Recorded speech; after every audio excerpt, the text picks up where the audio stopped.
Good morning, students. So today I am going to deal with the performance analysis of long transmission lines. So previous classes we dealt with the performance analysis of medium and short transmission lines, right? So just to recall, right, a long transmission line is defined as a transmission line with an effective length more than 250 kilometers. Right? So unlike short and medium transmission lines, it is no longer reasonable to assume that the line parameters are lumped. Right? So if you recall your short transmission line and medium transmission line, we had assumed that our parameters, circuit parameters, R, X, okay, and C are lumped. Right? However, in long transmission lines, we cannot assume this. Right? To accurately model a long transmission line, we must consider exact effect of the distributed parameters, okay, for the entire length of the line. Right? So, as I said, we cannot assume the line parameters, resistance, inductance and capacitance to be lumped. Rather, it is distributed. Right? So, therefore, the performance calculations of long transmission lines are made with the line constant uniformly distributed over the entire length of the line, right? So that the results with fair degree of accuracy are obtained, right? So, to do this analysis, we go ahead with the rigorous method, okay? So, it is said here that rigorous mathematical treatment is required for solution of such transmission lines, right? So the method with which we go for analysis of the long transmission lines is called as your rigorous method, right? So the equivalent circuit of three-phase transmission line, right, I'll show you here. So it is this. So as you can see, this is my sending end voltage, this is my receiving end voltage, okay. This is resistance, this is inductive reactance, the capacitance, okay. So here you can see it is distributed all over the length of the line, right. So as I said, we need to assume that the transmission line parameters are uniformly distributed over the entire length of the line. Right. So accordingly we have drawn the equivalent circuit of a three-phase long transmission line. Right. So this is your equivalent circuit. Next we need to go for analysis of this circuit, right, where you need to remember or note the following points. First one is the whole line is divided into n sections, each section having line constants 1/n of those for the whole line. This means what? You come here, see, the whole line has a resistance of R, right? Whereas if I divide the line into three sections, for example, then in the first section resistance would be R by 3 and inductance would be X by 3, right? So this in the second section, right, it's again R by 3, X by 3, it's again R by 3, X by 3. So when I divide the whole section into n number of sections, when I divide the whole transmission line into n number of sections, each section is having 1 by n, right? See, it's having the constants of 1 by n for those for the whole line length, right? I hope this point is clear. Okay.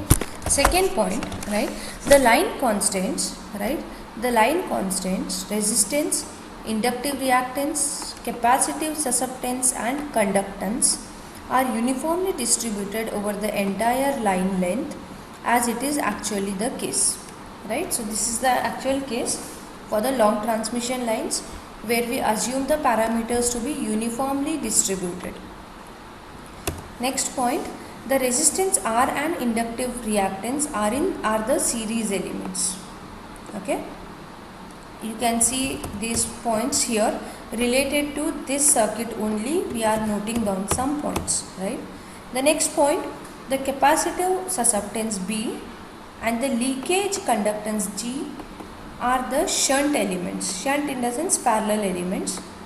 The leakage susceptance is due to the fact the capacitance exists between the line and the neutral, right? So this sentence I had clarified you that two transmission lines act as the parallel plates of the capacitor, and the air acting between them is serving the purpose of the dielectric medium.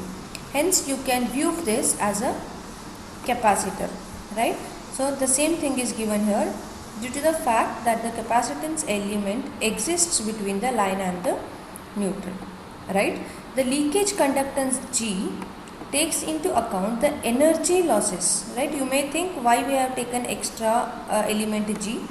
That is just to take into account the energy losses occurring through the leakage over the insulators or due to corona effect between the conductors. Okay, so in long transmission lines you can see we have four parameters: the resistance, the inductance, the susceptance and the conductance.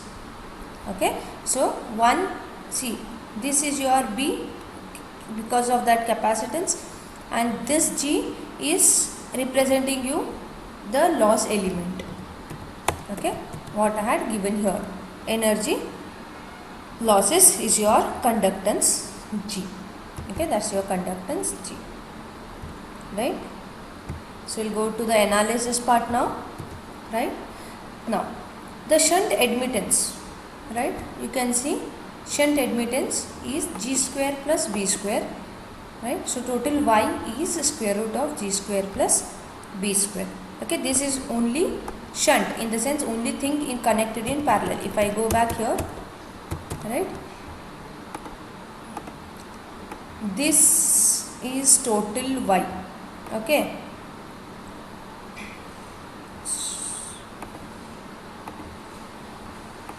one minute. Yeah, see, this total impedance, okay, I have taken as Y, whereas this series I'll take it in terms of Z. Okay, so first one, shunt admittance is G square plus square root of G square plus B square, right? The leakage current through the shunt admittance is maximum, okay, through the Y is maximum at the sending end of the transmission line and decreases continuously as we move towards the receiving end of the line, and it becomes zero at the receiving end. Okay, so if you see here, we are talking about the leakage current. Okay, so we'll come back here. What the point 4 says, point 4 says that leakage is more here. However, it goes on reducing as we reach here, and finally at VR it becomes zero, right? The leakage current. Okay, so it is said the leakage current is maximum, leakage current is maximum at the sending end, right, and it decreases as we move towards the receiving end, and it becomes zero at the receiving end, right? Noted down these 4 points. I hope these things were clear, right? Now we'll again move ahead towards the analysis of long transmission lines. So as I said, this is the rigorous method of analysis of long transmission lines, right? So from your side you need to note down these points, okay, and note down this circuit, because every time I will not be coming back to this circuit. So once you have drawn with you this circuit, then only go for the next slides where we start with the analysis, right? So after 4th point we start for the analysis. So first thing is the exact equivalent circuit of a transmission line is shown here, right?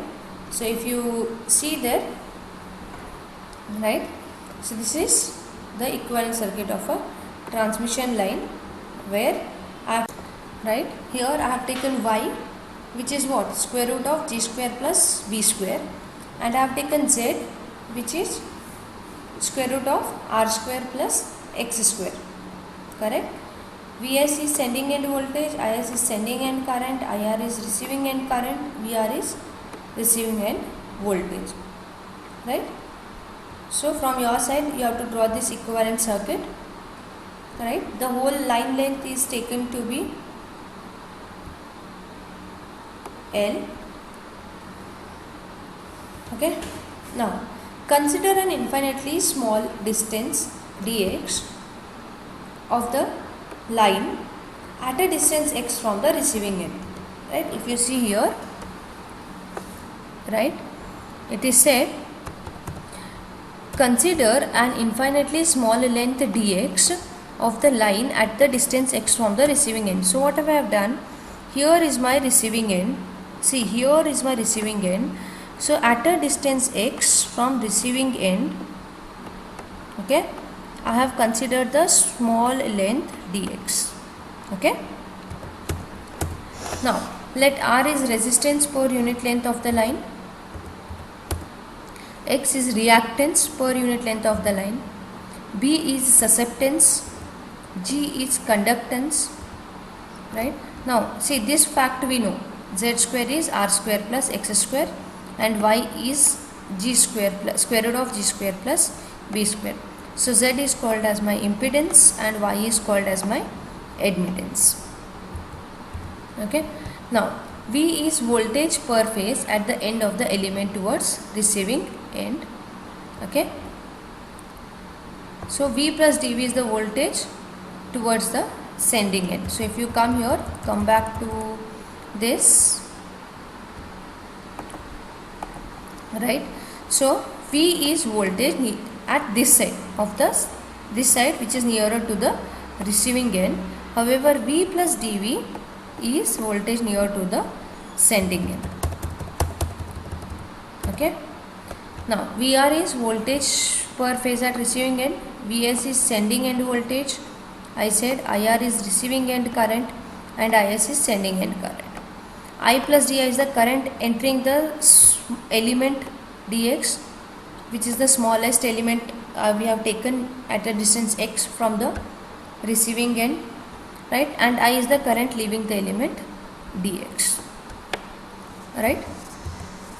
Now the series impedance of the element dx of the line is equal to z into dx. Shunt admittance is y into dx. Now obviously the rise in the voltage over the element length of the direction in the direction of increasing x, right? Now dV is equal to Iz into dx. See, you know V is equal to I into Z, okay. Now I have differentiated it, so I get dV is equal to Iz into dx, right? So this is the voltage drop in the element dx, okay.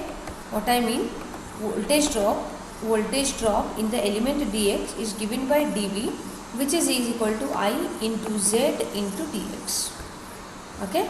So what I can do with this now, I'll write dV by dx is equal to Z into I. Let this be my equation 1, okay. Next, similarly, the difference of the current entering the element and that of leaving the element, okay. See, difference is not minus here, okay. Remember, difference is not minus. I am not doing I2 minus I1, I am doing differentiation.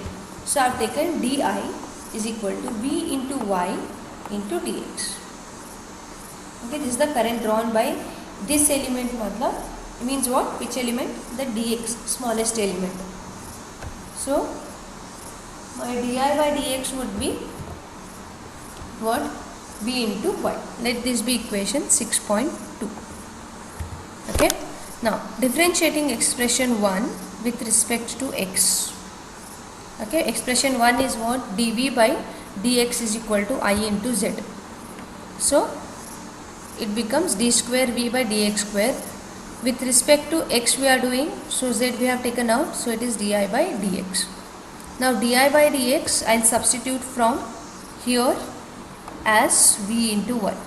So I get d square v by dx square is equal to z into vy, right? This is my equation 3. Okay, right? Now the solution of above differential equation, you know it is second order differential equation. So solution is v is equal to a1 into e power square root of yz into x plus a2 into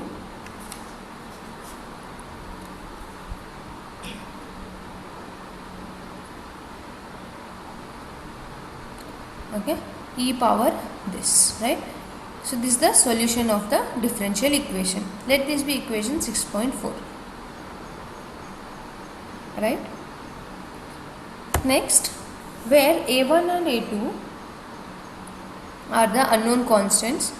Now differentiating expression 6.4 with respect to x. What I have, dv by dx equal to,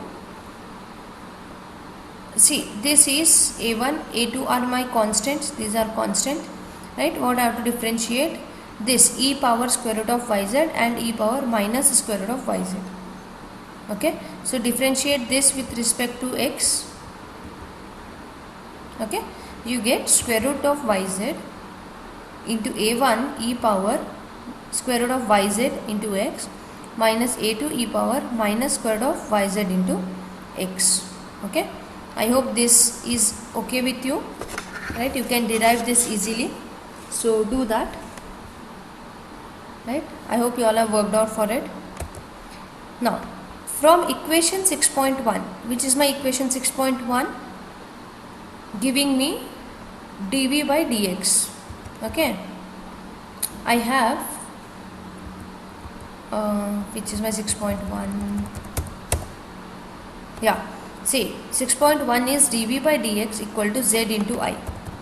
Okay, so dv by dx was z into I, so I have substituted it like this. Okay, dv by dx into 1 by z. Okay, now 1 by z, keeping it as it is, and dv's value from this equation 6.5, okay, I'll substitute here. Okay, so I get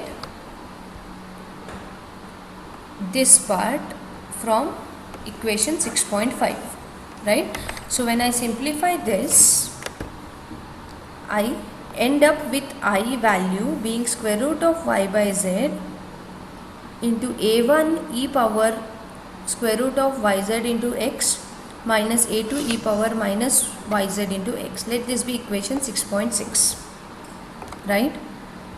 Now equation 6.4 and 6.5 gives the expression for v and I in the form of unknown constants a1 and a2. Okay, now the values of a1 and a2 can be determined by applying the receiving end conditions. What is the receiving end condition? First thing is, at the receiving end x equal to 0.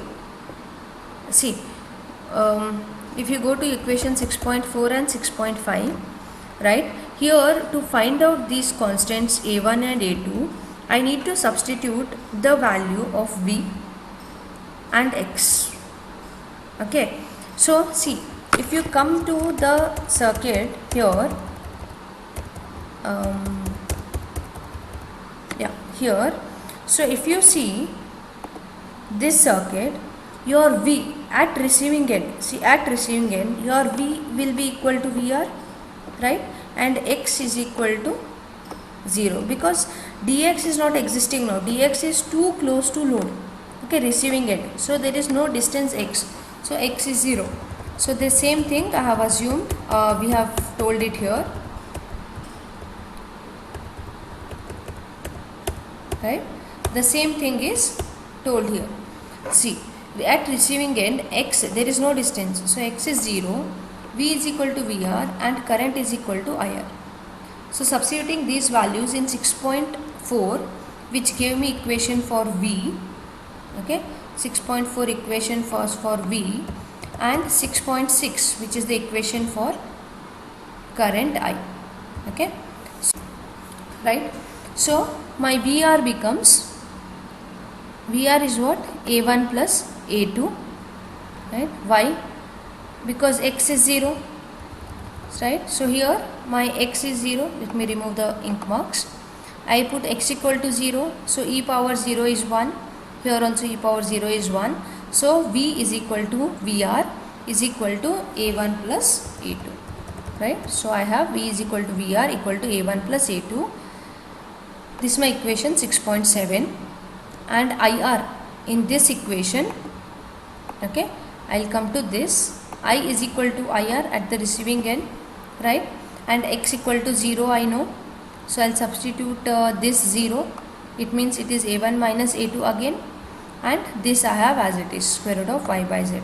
Square root of y by z into A1 by A2. So this serves as my equation 6.8. Right? Now, for a transmission line, square root of y by z, okay, this is my y by z, this is z, okay, is a constant. Okay, this is called as a characteristic constant, right? ZC, characteristic constant ZC. So ZC is equal to square root of z by y, and square root of yz is another constant called the propagation constant gamma. Okay, both are the complex quantities. Now from equation 7.1 and 7.8, when you solve these two equations, we get A1 is equal to half into VR plus IR into ZC, where ZC is square root of z by y, and A2 is equal to half into VR minus IR into ZC. Right with this? Now, thus the expression for V and I become, I have substituted, see, it is A's value, this is A1 value, and this is A2 value. Okay, so in 6.7, okay, V is equal to A1 plus A2. A1 is half VR plus IR into ZC, A2 is half VR minus IR ZC. So same I have substituted for V and I. Okay, I have substituted for gamma also, and square root of y by z I have substituted as ZC. Okay, so this gives me my equation 6.9 and 6.10. Expanding and rearranging the equations 9 and 10, we get V is equal to VR cos hyperbolic gamma into x plus IR ZC sin hyperbolic into gamma into x. Okay, and I is IR cos hyperbolic gamma x plus VR by ZC sin hyperbolic gamma x. Okay, so these are my important equations, right? Now the sending end voltage Vs and sending end current Is can be obtained by substituting x is equal to L in the above equations 11 and 12. So if you remember, transmission line parameters we had done, medium and short transmission lines, we had found out the equations for VR and IR in terms of Vs and Is, right? So I can find Vs and Is by substituting x as L. Okay, now so Vs is equal to VR cos hyperbolic gamma into L plus IR ZC sin hyperbolic gamma L, and Is is equal to IR cos hyperbolic gamma L and VR by ZC sin hyperbolic gamma L. Okay, these are my equations 13 and 14. Now depending on this, my next work is to find the ABCD parameters. Okay, before that, these small things, right? Gamma L, we know that gamma is what? Square root of yz. So yz into L. Okay, so that is square root of capital Y into Z. Okay, see, small y, don't get confused between small yz and capital YZ. See, small y is admittance of small section. Okay, when that small section is multiplied with the whole length of the line, right? If you remember the numericals which we had done in short transmission and medium transmission lines, it was said resistance of a line per kilometer was 10 ohms. However, the line is 100 kilometer long. So what we had done, we had calculated R total, which was 10 into 100. So your total resistance was 1000 ohms, right? So that is what is given here. Impedance, small z is impedance of a small section. When you multiply it with the whole length of the line, it becomes capital Z. So it is square root of y into z, right?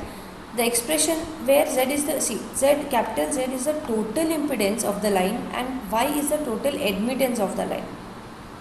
Okay, this small y and z are only for the sections, small sections of the line. Now the expressions for sending end voltage and sending end currents. Now when I substitute for gamma L, here I will substitute all equations in all the equations for gamma L as square root of yz.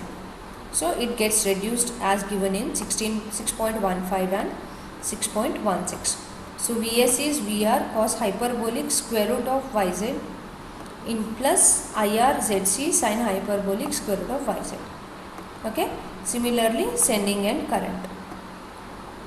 Write with this, right? So depending on this, now we'll write, see, comparing the equations or with the general voltage and current equations of the line, we have A and D is equal to cos hyperbolic square root of yz. See, it is how Vs equal to A into Vr plus B into IR. So this is my B. Okay. C my B, Zc into sin hyperbolic square root of yz. Okay. And Is is equal to C into IR. See, this is my C, cos hyperbolic yz. Okay. And D into, let me go back, sorry. See, it is as good as, see, Vs equal to A into Vr plus B into IR, and Is is equal to C into Vr plus D into IR. So when you compare this, what you get? You get A is equal to cos hyperbolic yz, B is equal to Zc into sin hyperbolic square root of yz, C is equal to 1 by Zc sin hyperbolic yz, and D is equal to cos hyperbolic yz. Okay, same thing. So again the relation AD minus BC is equal to 1 holds good, right? See, AD minus BC is equal to 1 holds good, either it is a long transmission line, medium transmission line, or short transmission line. Okay, so writing these equations in matrix form, I get Vs is equal to cos hyperbolic B into Vr plus Zc into this IR, and Is is C into Vr plus D into IR.